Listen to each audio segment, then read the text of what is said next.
Halo teman, stop bayar 10 pinjaman online ini karena masuk kategori pinjol semi ilegal. Nah, kita tahu pinjaman online di Indonesia itu kan ada 97 jumlahnya teman, dan di 97 itu ada pinjaman-pinjaman online yang mengarah ke semi ilegal. Nah, semi ilegal itu bagaimana Bang? Semi ilegal itu bunga dan dendanya sangat besar, tenornya biasanya 2 minggu 2 minggu bayar, itu biasanya untuk bayarnya 80% ya teman, untuk pembayaran pertama, dan itu sangat membebani kita sebagai konsumennya. Dan saya sudah mencatat ada 10 pinjaman online yang melakukan ini alias jadi semi ilegal. Jadi saya akan bahas tentang di video kali ini, jadi mohon simak video sampai habis. Nah, untuk aplikasi pinjaman online pertama yang masuk kategori semi ilegal adalah aplikasi Lumbung Dana. Nah, Lumbung Dana sendiri penggunanya 1 juta orang, mendapat rating 4,8, serta aplikasi ini 200.000 yang sudah mengulasnya di Play Store ya teman, dan kebanyakan puas dengan aplikasi ini karena pencairannya sangat amat cepat.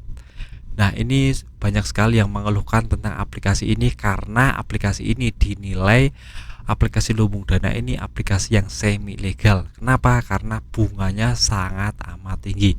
Tidak seperti aplikasi Akulaku atau Kredivo yang bunganya relatif rendah, aplikasi Lumbung Dana ini sangat amat tinggi, dan itu dikeluhkan oleh komentar-komentar di Play Store ya teman.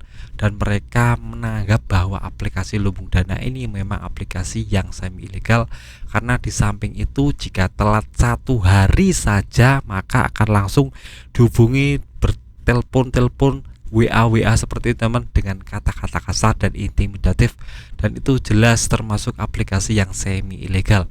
Jadi jika teman-teman ada masalah di aplikasi Lumbung Dana bisa tulis di kolom komentar, karena aplikasi ini memang banyak yang mengeluhkan aplikasi ini semi ilegal. Itu yang pertama. Untuk yang kedua adalah aplikasi Kredivas. Nah, aplikasi Kredivas sendiri penggunanya 1 juta orang, mendapat rating 3,4 dari 5. Ini ratingnya sangat jeblok sekali ya teman, dan 60.000 ulasan menjadikannya aplikasi yang tidak layak untuk direkomendasikan karena ya ratingnya sangat kecil sekali. Banyak yang mengeluhkan sudah daftar di Kredivas ini, sudah memasukkan data, sudah memasukkan berbagai macam hal, pada saat pencairan tidak bisa atau ditolak. Sulit ACC untuk aplikasi Kredivas ini dibuktikan dengan teman saya, bahkan saya sendiri ditolak oleh aplikasi Kredivas sendiri. Nah, aplikasi ini banyak yang bilang ini cuma mengumpulkan data tapi tidak yang namanya mencairkan ya teman. Jadi ini fokusnya mencari data-data teman-teman untuk bisa nggak tahu buat apa, tapi yang jelas aplikasi ini sulit cairnya. Buat teman-teman yang sudah daftar di aplikasi Kredivas dan tidak bisa mencairkan, bisa tulis di kolom komentar teman-teman. Itu termasuk kategori aplikasi yang semi ilegal. Kenapa? Karena ya sulit ACC-nya, bahkan kalau sudah ACC pun nanti untuk pencariannya sangat susah sekali ya teman. Untuk pinjamannya juga sangat susah, untuk bunga dan dendanya sangat amat besar sekali, dan ini masuk kategori yang semi ilegal. Itu untuk yang kedua Kredivas. Untuk yang ketiga adalah aplikasi Evoji. Nah, Evoji ini 1 juta pengguna, mendapat rating 4,4 dari 5. Ini lumayan ratingnya teman, dan 160.000 ulasan menjadikannya aplikasi yang lumayan lah untuk direkomendasikan. Dan aplikasi ini masuk kategori yang semi ilegal. Kenapa? Karena 2 minggu suruh bayar, 2 minggu suruh bayar seperti itu teman. Jadi tenornya sangat amat pendek sekali, tidak seperti yang 1 bulan bayar 1 bulan bayar seperti itu ya teman. Untuk pertama pinjam di aplikasi Evoji ini, umpamanya teman-teman pinjam 1 juta itu untuk 2 minggu suruh bayarnya 800.000, dan itu masuk 80% dari pinjaman ya teman, dan itu sangat membebani kita sebagai konsumen. Maka dari itu banyak yang bilang aplikasi Evoji ini memang aplikasi yang semi ilegal, tidak legal ya teman.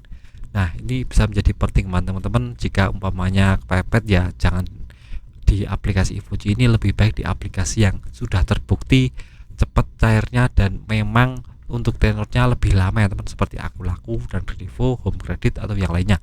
Itu bisa jadi pertimbangan buat teman-teman. Nah, untuk aplikasi keempat adalah aplikasi Dana Bijak. Nah, Dana Bijak ini sangat parah sekali ya teman. Kenapa? Karena penggunanya 1 juta orang, ratingnya di Play Store 2,8. Ingat, 2,8 dari 5. Ini sangat amat jeblok sekali. Ini seperti aplikasi Kredivas ya teman. Jadi ini aplikasi sulit sekali mencairkan pinjaman online di aplikasi Dana Bijak ini. Nah, buat teman-teman yang sudah daftar dan ingin mencairkan tapi ditolak Dana Bijak, bisa tulis di kolom komentar ya teman, karena aplikasi ini memang sangat susah sekali mencarikannya. Teman saya dan banyak orang juga tidak bisa mencarikan di aplikasi ini karena memang sangat ribet sekali. Kita sudah ngisi daftar, kita sudah foto selfie, kita sudah mengajukan banyak sekali dokumen, tapi tetap tidak bisa di ACC, tidak bisa mencarikan di aplikasi Dana Bijak ini. Maka dari itu untuk ratingnya juga jeblok 2,8 dari 5, itu sangat amat rendah sekali ya teman. Jadi tidak recommended buat teman-teman untuk aplikasi Dana Bijak ini. Terlebih lagi kalau sudah teman-teman dapat uang, itu bunga dan dendanya sangat amat tinggi. Jadi ini sangat amat menyeramkan aplikasi Dana Bijak. Lebih baik teman-teman pakai yang lain saja. Itu untuk kategori pinjaman online semi ilegal nomor 4. Nah, untuk nomor 5 adalah aplikasi pinjaman online Solusiku. Nah, Solusiku termasuk aplikasi yang sedang berkembang, maka penggunanya cuma 500.000 orang. Ratingnya juga jeblok 3,4 dari 5, ya lebih baik dari Dana Bijak, tapi ini juga kategorinya rendah ya teman. 3,4 itu adalah nilai yang kecil untuk pinjaman online. Nah, tidak seperti pinjaman online yang lain. Nah, ini masalahnya sangat banyak sekali. Dari mencairkannya susah sekali, kita sudah memberikan dokumen, susah sekali cairnya. Belum lagi untuk kita sudah, umpamanya teman-teman sudah cair di aplikasi Solusiku, itu juga masuknya 2 minggu bayar selama 3 kali biasanya teman. Dan itu juga 80%. Dan mirisnya aplikasi ini untuk pencairan pertama itu ada potongan administrasi. Jadi tidak utuh terima ya teman, jadi teman-teman akan dipotong administrasi. Jadi aplikasi ini memang sangat menggerogoti nasabahnya. Jadi untuk teman-teman yang sudah pakai aplikasi Solusiku bisa, jadi buat teman-teman yang sudah pakai aplikasi pinjaman online Solusiku bisa tulis di kolom komentar teman, karena aplikasi ini memang sangat memberatkan konsumen.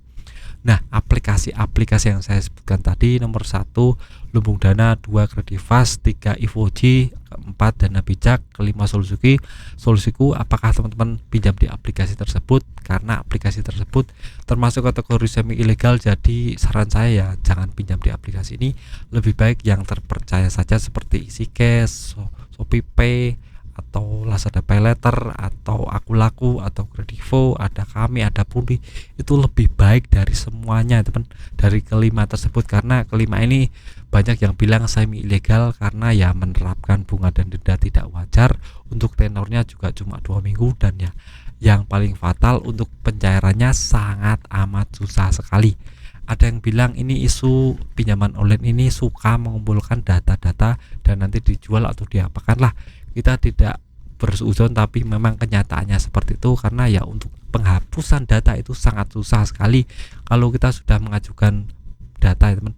Tapi ini bisa diakali di OJK mungkin bisa, tapi untuk di aplikasinya sangat susah untuk menghapus data kita. Jadi harap berhati-hati untuk aplikasi kelima ini, teman-teman harus lebih waspada. Nah, untuk aplikasi ke-6 sampai ke-10 bagaimana Bang? Nah, saya akan buatkan video terpisah karena ya ini durasinya sudah lama, teman-teman takut bosan dengan lihat muka saya ini. Nanti saya akan buatkan video terpisah part 2 jika video ini rame ya teman. Jadi tonton saja video saya yang lain agar teman-teman bisa termotivasi hidupnya, lebih tercerahkan dan lebih semangat dalam hidup. Karena ya kalau kita pinjam di pinjaman online itu artinya kita memang terdesak ekonomi, tidak mampu membayar, seperti itu ya teman. Jadi tetap semangat, tetap berpikir positif, dan ke depan semoga lebih baik. Nah, video singkat dari saya, semoga bermanfaat. Tetap semangat untuk kehidupan yang lebih baik.